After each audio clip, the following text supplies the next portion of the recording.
नमस्कार, पूर्ण चंद्र कांडपाल आज आपसे हिंदी में बात करता हूँ। जन जागृति का एपिसोड नंबर 418।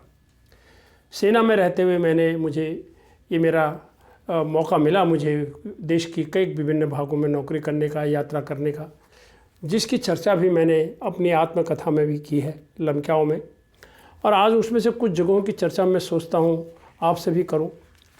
और मैंने नॉर्थ ईस्ट यानी उत्तर पूर्वी राज्यों से लेके, यानी मणिपुर, अरुणाचल से लेके गुजरात, अहमदाबाद तक, और उधर जम्मू कश्मीर में अमरनाथ से लेके दक्षिण में समुद्र के किनारे तमिलनाडु में अन्ना स्क्वायर तक यात्रा करी।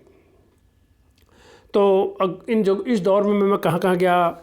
मुंबई, बेंगलोर, पुणे, यारकोड है तमिलनाडु में, अन्ना स्क्वायर भी तमिलनाडु में, मुनार केरल में है मुनार, और कोलकाता, लखनऊ, फिरोजपुर और पंजाब अमृतसर साइड में लड़ाई के दौरान में था, और जलंधर, प्रयागराज, आगरा, पौड़ी, कंडवाश्रम, दूनागिरी, मुक्तेश्वर, दिल्ली और उत्तराखंड कई जगह मैंने यात्राएं करी। तो आइए उनमें से मैं आपको कुछ जगहों की आज चर्चा करना चाहता हूँ। अमरनाथ की, वैष्णो देवी, कामाख्या, बीकानेर, पुष्कर हिमाचल प्रदेश, गया और बोध गया, रॉक गार्डन चंडीगढ़ और दिल्ली के कुछ स्थान। बहुत कम समय में ज़रा सी बताऊंगा। अमरनाथ की बात सबसे पहले कर देता हूँ। 1982 में ये ज़िला अनंतनाग में है, जम्मू कश्मीर के अनंतनाग में, और ये श्रीनगर में मैं उन दिनों नौकरी करता था। और अमरनाथ गुफा जो है ये श्रीनगर से 150 किलोमीटर दूर है, और ये जो स्थान है ये 3980 मीटर की ऊंचाई पर है। मैं बालटाल के रास्ते से गया था, और बालटाल के रास्ते से हम अगर जाते हैं तो गुफा तक पहुंचने में 14 किलोमीटर है, सीधी खड़ी चढ़ाई होती है। इस जगह की खोज जो है 1869 में बूटा मलिक ने की थी, और 1872 से यहाँ यात्रा शुरू हुई थी। इस यात्रा में मेरे साथ मेरी पत्नी और 4.5 साल की मेरी बेटी थी। वैष्णो देवी के बाद अमरनाथ के बाद फिर मैं वैष्णो देवी की यात्रा मैंने 2 बार करी, 1982 में और 2008 में। यहाँ भी परिवार सहित गया।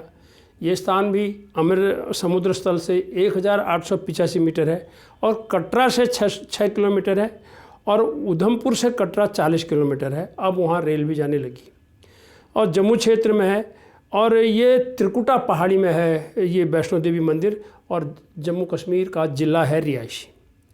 उसके बाद मैं अगली यात्रा आपको बताता हूँ अपनी। कामाख्या असम में है। अब 1976-78 के बीच में मैंने नागालैंड में मैं नौकरी करता था। तब मुझे गुवाहाटी में एक बार रुकने का मौका मिला, और सामान लॉकअप में रखा और निकल गया, देखते हैं क्या होता है यहाँ।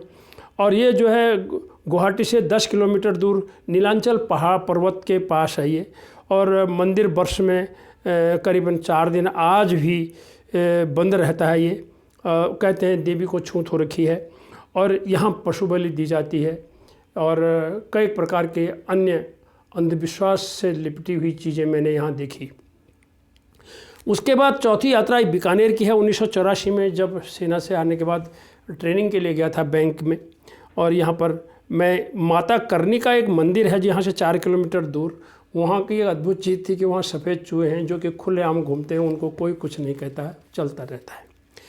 उसके बाद पुष्कर जब अजमेर गया तो ख्वाजा गरीब नवाज की दरगाह पर तो गया ही था।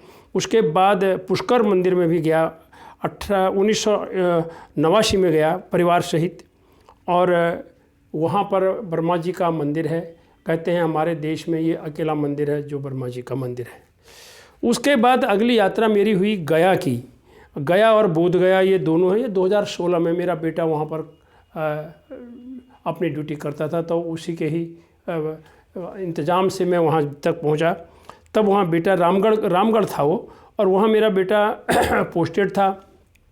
और बोध गया में भगवान बुद्ध की 80 फुट की ऊंची मूर्ति है बोध गया में। और गया और बोध गया के बीच में करीबन 12-13 किलोमीटर का जो रास्ता है ये बिहार में पड़ता है। और यहाँ पर भी मैंने गया में देखा, फल्गु नदी देखी, और जहाँ पर लोग अपने पितरों को याद करने के लिए लोग वहाँ आते हैं, वो स्थान भी देखा। उसके बाद मैंने अगला मेरा जो यात्रा का स्थान है वो है रॉक गार्डन चंडीगढ़। और जो दिसंबर 2017 में मैं यहाँ मेरा बेटा पोस्टेड था और ये नेकचंद जी ने इस गार्डन को बनाया था। बेकार की वस्तुओं का जो उन्होंने जीवंत बना दिया, इस एपिसोड को मैं किसी और दिन बताऊंगा। ये वास्तव में हमारे देश में देखने लायक जगह है। और उसके बाद फिर वहाँ एक सुखना झील है, वहाँ भी मैं गया। और इसके बाद और छोटी मोटी यात्राओं के अलावा दिल्ली में जो मैंने कई स्थानों पर मैं यहाँ पर गया ही हूँ। और यहाँ तो चिड़ियाघर से ले लेते हैं तो लाल किले से ले लेते हैं, और कोई भी स्थान, क्योंकि काफ़ी समय से यहाँ रहता हूँ तो जब जब जहाँ मौका मिला वहाँ लक्ष्मी नारायण मंदिर भी गया, अक्षरधाम मंदिर भी गया, और इन जगहों में रहा हूँ। कमल मंदिर में मैं गया हूँ। तो ये कई स्थान मैंने देश में मुझे भ्रमण करने का मौका मिला। मेरा अक्सर धार्मिक विचार नहीं होता है कहीं भी जाने का। मैं पर्यटक के तौर पर और कुदरत को देखने के लिए जाता हूँ, वहाँ के इतिहास को जानने के लिए चाहता हूँ, कब हुआ, क्यों हुआ, किसने बनाया, क्या किया।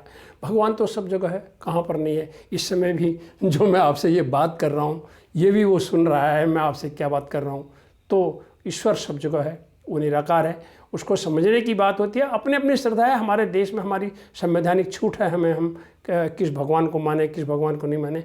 लेकिन मेरी यात्राओं का मुख्य उद्देश्य कुदरत का दर्शन, प्रकृति का दर्शन, उस नज़ारे का दर्शन जो सृष्टि के सृजनहार ने बनाई है। इन्हीं शब्दों के साथ नमस्कार।